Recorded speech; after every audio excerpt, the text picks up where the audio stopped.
The Booth Radio. Welcome back to the Booth Radio on UrbanGrindTV. I am the pride of the Eastside DJ MH Tutter. I got the homie Drama in the building with me. What up, Drama? What's good? Sonia Escobar in the building. What up, Sonia? Hey. We got a special guest in the building today, man. 8-9 Music in the building. Coach Steel, what up, bro? What's going on, man? Man, I'm good, man. How you? How's Chicago treating you? Man, I see you working out here, bro. A lot of work out here, man. My inbox stay full with Coach Steel music, bro. So bless three. So Just talk. let's talk about the record Let Me Hit and the video. I saw the video first. So I saw the video. Concept was you was in church. The pastor asked you, you know, you got to do a solo next week. Right. And you just changed the whole dynamic of church the following week. Yeah, really the whole concept was they had somebody that couldn't sing Right. in the beginning, and I got caught laughing, and I guess they were supposed to be punishing me by, having me do a solo. Right. So, I flipped the whole, thing. I just played a joke on the congregation, and started talking about sex. If y'all ain't seen that video, man, make sure y'all go check that out. Let Me Hit. Yeah, Alvin that's Elmore, crazy.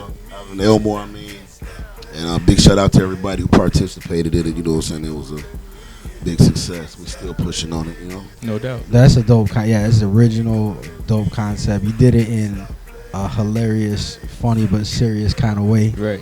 We're gonna be playing that video actually this week on the show on UrbanGrindTV.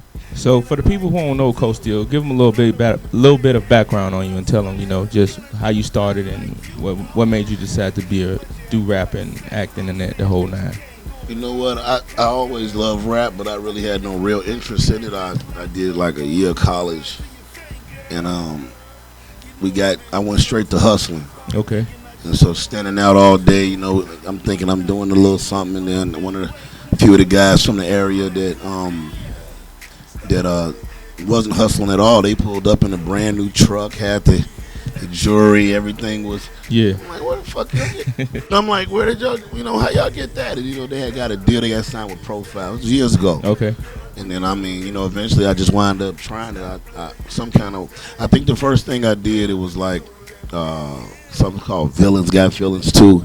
And it got a good response, so I just kept on pushing with it like stuff. If I get into something that I feel like that I could succeed in, it ain't really much another person could tell me to, you know what I'm saying? Like once right now I'm working on a lot of stuff. Like I got into big shout out to Wicked Entertainment. You know what I'm saying? I got into real estate and a lot of different things. And once I see the light at the end of the tunnel, I'm just shooting, man. You know what I'm saying? I feel you. Yeah. Speaking of those endeavors, I saw a movie that you was starring in with the homie Leoski D. Shout out to Leoski D.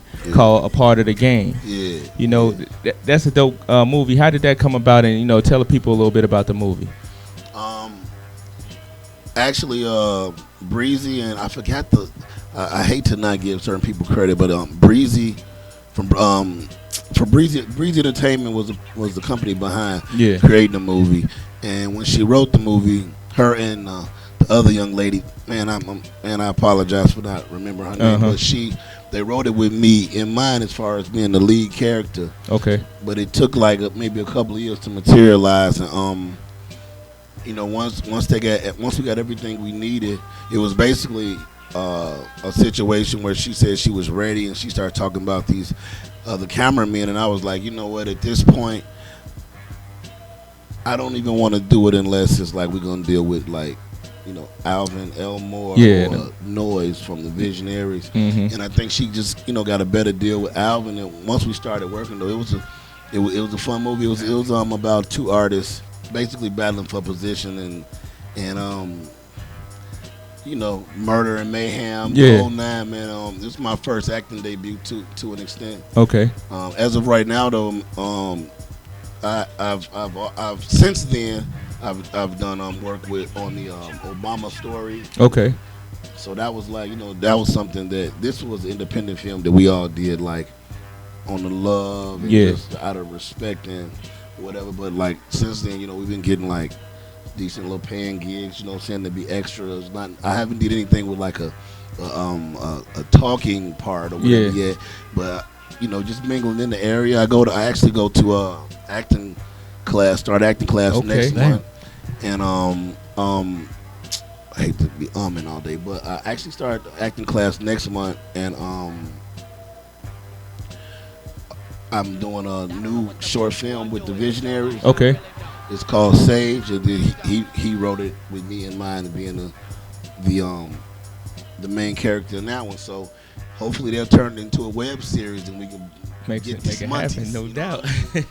No doubt. That's what I like to see, though. Like, if you're an artist, I like to see that you come from a certain place and you start in one thing, but you just venture off into the other things, because it's just so many different revenues of money out here for everybody that it don't make sense to just be in one place. And seeing you in that lead role, like, I can definitely see you in a lot of different other acting roles as well, because like I said, like, it's an independent movie, but I like the plot, I like the story, I like how everything turned out. I ain't get to finish. My son interrupted me at the very end. Yeah. You know what I mean? I'm like, boy, sit down, let me just check it. It's over. I gotta check that out, man. I seen the trailer. You guys sent us the trailer. We're gonna definitely put the trailer on the show, but definitely got me intrigued. Go check it out. It's called A Part of the Game again, man. So I think it's the best film. I think it's the best film, independent film here in Chicago. Like I heard a lot about Vulture City. Okay. And I watched it. I think it's a dope film. I think we outdid them. I agree. So for whoever that thinks Vulture City is a great independent film, you gotta go check this out. Definitely. It's on YouTube right now too. So again, the movie is A Part of the Game, starring Coach Steele and the homie Leoski D, man. I like. Did you guys put together a soundtrack? Because I like the music that was playing in the movie as well. Yeah. Everybody submitted music. I don't think everybody's music got put on the actual soundtrack. Soundtrack didn't get pushed like the other product, because it was personal music. Definitely. You know what I'm saying? Yeah. And we would like to get paid for our own. Absolutely. Absolutely. But I did some music. One of the records were with the interns. Big shout out to the interns. Yeah. One of my next singles gonna be named "On My Life." Okay. And another big name I've been working with is Extreme. I did some music with Extreme. Okay. Everything we did is bangers. No doubt. So yeah, like a lot of the artists on the soundtrack, they had a lot of dope records that they submitted. Yeah. And what I like about the videos you've been submitting lately is they all seem like acting roles. Right. So I watched Happy. Right. And that's another dope record. I like the concept. I could be wrong, but was that a play on Pharrell's Happy? Like how you just switched it around? Because it was talking about everybody ain't happy as opposed to, be happy like he did. It was kind of like a throw off, but I'm just a person that when you come with, I don't like to leave any rock unturned. So if you come with an idea, see, some things are a challenge. You know what I'm saying? So if you come to me and you're like, hey, yo, I got this beat and this concept, you think you can? It's like, what do you mean? Do you think I can? Right? Yeah. I can do anything. Absolutely. You know what I'm saying? It's like I tell my 10-year-old, you can do anything. Yeah. Dream. If you dream it, you can do it. Seriously. So the concept, my boy JB, he from New Jersey. Okay. So he rode the train up here. I mean, he a thoroughbred, man. He rode the train up here. We get about 5 or 6 records done. He going back. You know what I'm saying? Yeah. But we got some. It was a decent.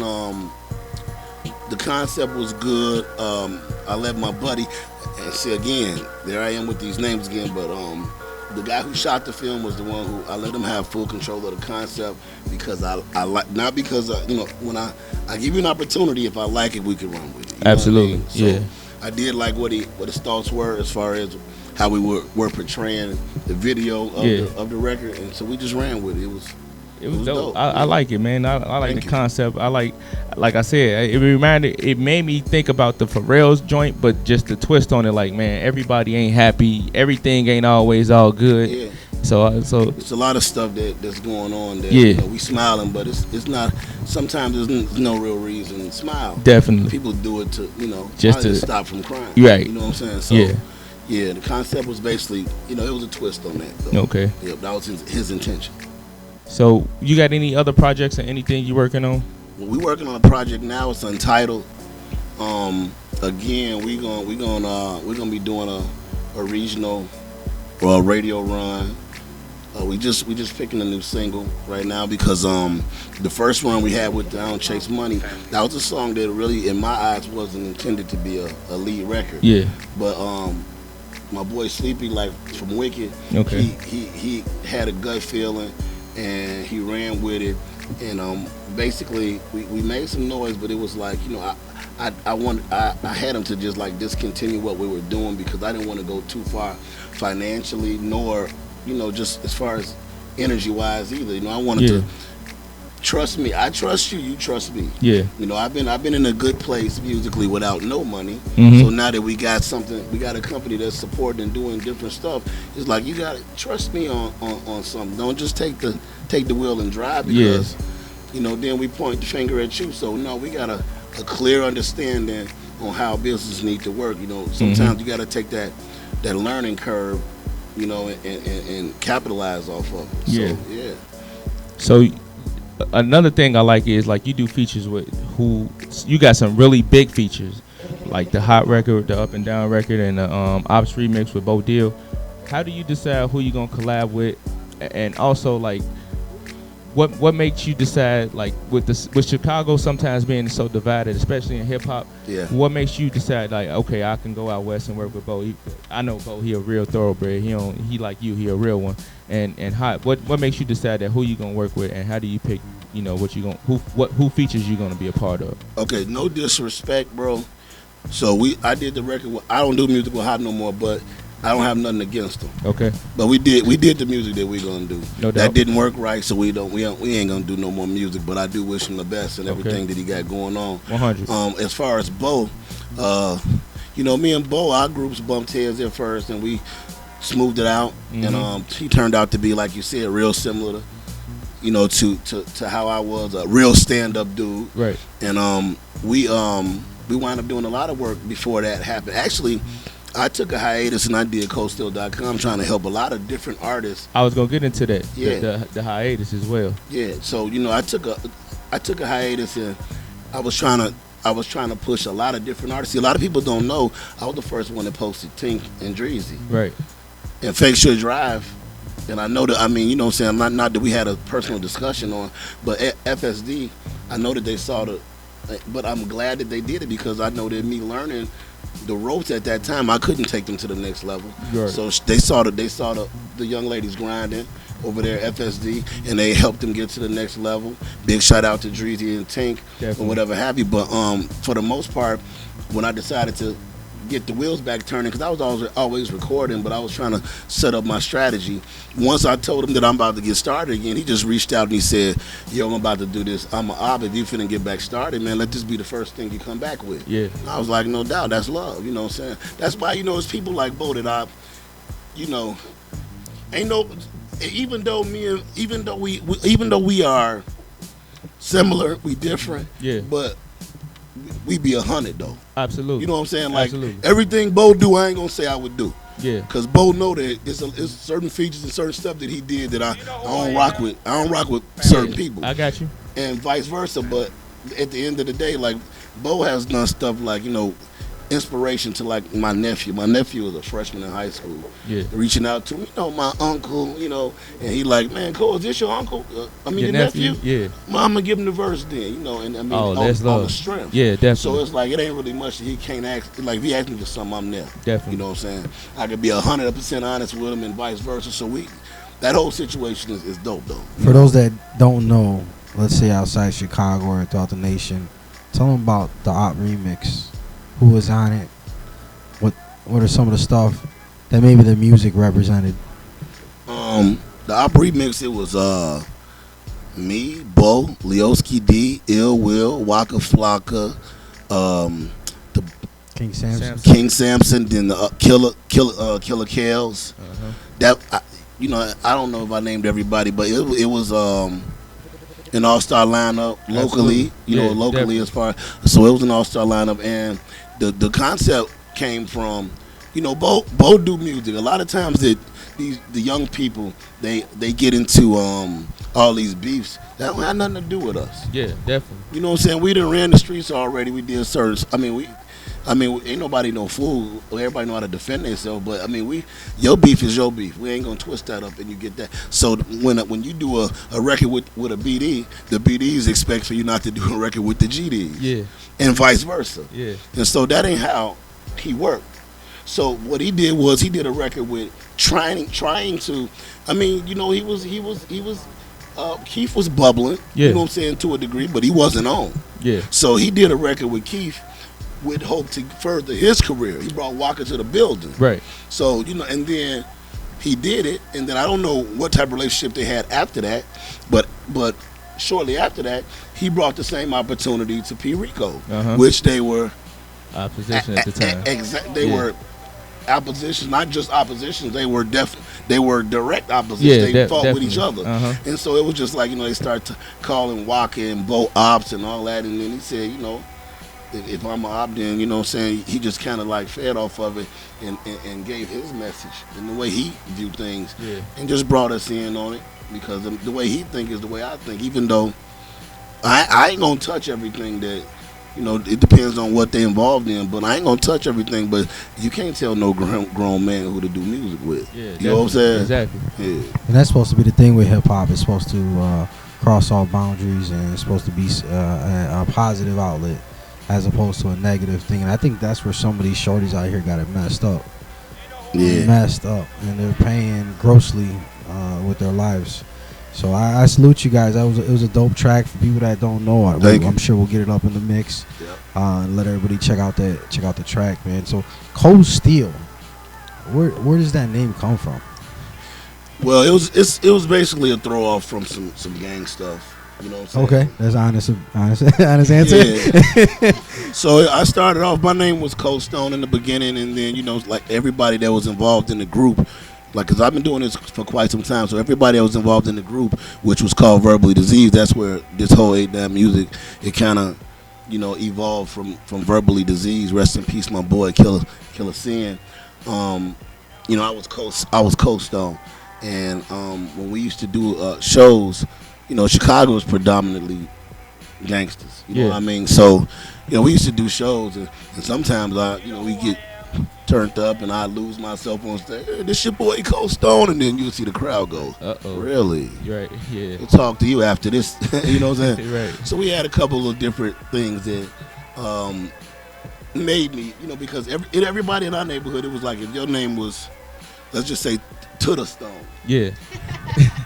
Your name would be To the Stone and To the Steel. Okay. So it would be like Cold Steel, Cold Stone, you know, Rug Steel, Rug Stone. This was just something that my set did personally. Okay. Yeah. And so, but nobody else really knew what it meant besides the people here. So what I did was I didn't want to focus too much on the name, because the name ain't gonna sell the music. You know what I'm saying? Yeah. So what I did, I just used my alternative name and I just ran with it, and that way it's, you know.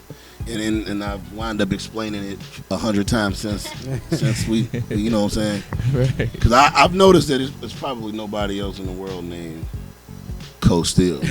That, just like me, ain't nobody else, ain't no Tutter, nothing. Well, Kanye Tutter, but then, you that know. domain was available. Right. So, I got another question. A part of the game, it was a part in there where you reflected as a young man, and I guess he was writing his raps, and correct me if I'm wrong, but was that Biggie came through the neighborhood? Yeah. And he saw Biggie, and, you know, the security kind of like shunned him away, but then Big like, nah, come here, you know, what's up, and signed his autograph. Was that a true story? Was that something part of you, or was that just something wrote into the No, movie? it was a script. Oh, okay. It was a script. I wanted to lie about it, but it's a script. You That know? would have been dope, right? Biggie my favorite artist though, so Okay. you know, it was funny that was put in the script. No doubt. They didn't know And that. dude looked just like Big. I thought it was Big for a minute. Definitely, that's his nickname. Oh, wow. Yeah. Yeah, that's dope. Some good casting. Shout out to Breezy on the casting for real. Yeah. Got the lookalikes. So, for people who ain't in tune with you, where can they find you at on social media? You know, if you go to coldsteel.com, you could just, you know, click on any of my social media links right off the top. You know what I'm saying? Like, so, you know, I got the Facebook, but for the most, you know, www.coldsteel.com, COSTILL.com. And, I mean, just for the sake of, you know, for people that just don't want to take that extra step, if they want to find me on Twitter or anything else, is Costill89, Costill, the number 8 NINE. When can we expect that new mixtape? See, you know, where I'm at right now, I'm not really positive if we're gonna drop a mixtape or like we're more into selling. Gotcha. So like a lot of things that we would give away, we don't mind giving away like a joint project or something on that level, or maybe like something with like 6-7 songs on it, or whatever. But we're gonna make a decision, but it's gonna be real soon. I think it's time to put something else out in the in the world. Definitely. You know what I'm saying? And when you do, please make sure you come back and let us know, and so we can promote it and support it as always. Definitely. Well, I don't know if Wally told you, but we gonna be doing some work together. I ain't gonna, we ain't gonna talk about it. Power meetings in the mix. Yeah. Let's make it happen. Yeah, we gonna be You doing some will work see this together. man again. One last question. Yeah. One of my favorite Cold Steel joints is Heart of a Lion. Okay. Thank you. One problem. What's that? Why was it so short? Well, at the time, and I'm gonna be honest. Okay. So at the time, money was scarce, Okay. and we was doing a group thing. So when it was time to shoot the video, Yeah. it was a certain price, and so I asked everybody that was on the song, and if y'all gonna be a part of the video, come up with something. I would try to pay them back and do something, but it's like we can't wait until sometimes you just got to keep moving. Yeah, definitely. And so I didn't want to wait no more. Everybody was having a little financial trouble, but we just moved on right along with it. It's just like I did a half a video for We Serving too, Yeah. Okay. but that was because CA Kid was incarcerated. But now he passed on. Rest in peace to him. But Mike D was on it and Dog Bite was on it, and they did their thing. But it was one of those situations where you can't wait sometimes, I feel you. and you got to pass that energy on to your people. And sometimes it's gonna be some people gonna understand and some people not. But ultimately, though, you have to try to continue to think business, man. You know what I'm saying? It was a dope video, man. I like the concept with the young boy fighting and everything, and your verse was hard. I'm like, yo, why it end so fast? I want some more, Yeah, But I get it. So you tune into the Booth Radio on Urban Grind TV. Coach Still in the building, Drama in the building, Sonya in the building. Let's go.